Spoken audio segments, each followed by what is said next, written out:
Hi, in this video I'm going to show you how to hide a picture or a video on your Android mobile phone gallery and also how to access the hidden folder or hidden album on your phone gallery.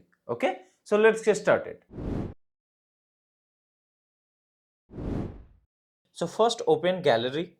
Okay, so now you can select any picture which you want to hide. Okay, so for an example I can choose this picture and this is under the album section, and if you want to select it from all photos, then click on photos and you can select it from anywhere. Okay, so suppose I want to hide this picture. Okay, so what I need to do is I just need to click on this three dot. Okay, and now click on add to album.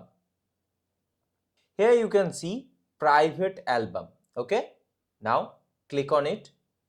Now click on OK, and this picture is now hidden. Okay, now if you want to see that hidden picture, you just need to click on album. Okay, now swipe down from the top, and now if you release your finger, then we will see the private folder. Okay, you need to enter the pattern. You can see the picture here which we just made hidden. Okay, so this is how you can see the private album or hidden folder. I hope this video helps you. If you find this video helpful, then please hit the like button and subscribe to the channel. Thank you.